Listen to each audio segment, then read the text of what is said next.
You are not your thoughts. So what are you? Many people cannot answer this question, and I'll try my best to answer it in this video. You see, I heard the quote, "You are not your thoughts," a couple of days ago, and I found it really interesting. The more I looked at it and I thought about it, it is extremely true. You are not your thoughts. You are yourself when you are in the present moment and you are mindful. You are what you value rather than what you think. You see, if you go back to the best times you've had in life, it is when you've developed relationships, you've had present moment discussions, you socialized, you lived by your values. That's when you are the happiest in your life.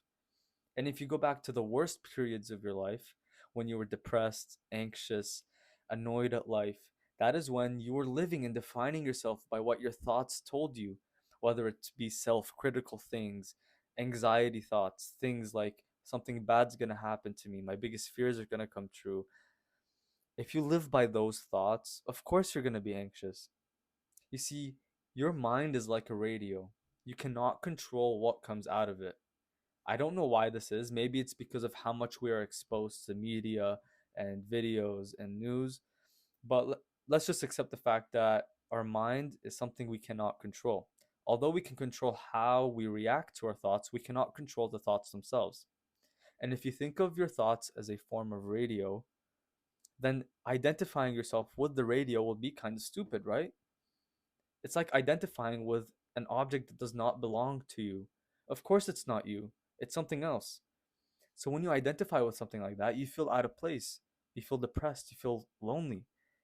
However, when you get out of your mind and you separate yourself from the radio and you're in the present moment, you're mindful, you're living your best life by living to your values, that's when you experience true happiness, no anxiety, ability to control how you react to your thoughts. And that's where you'll truly find yourself and able to leap in life towards ideal happiness, ideal wealth. Instead, what you have to do, rather than identifying with your mind and thinking that you are your thoughts, you need to separate yourself from the thought. Separate yourself from your mind. Be present and live by your values. Right now, sit down and try your best. Just find out what your values are. What do you value in life?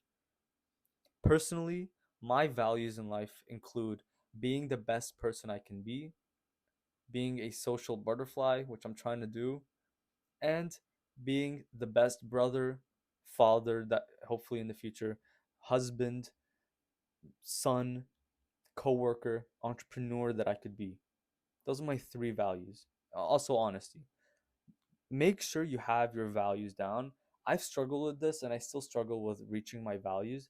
But when you really pinpoint what your true values are and you try to live by your values and you identify with your values rather than your thoughts, you notice that all that bickering in your mind and all this replays and fears and anxiety and all those things just go away only because you're living your true life of being mindful and living your true personality and living your true self as you are actually living the life you're supposed to live. Anyways, guys, I hope this video helped. Um, yeah, peace.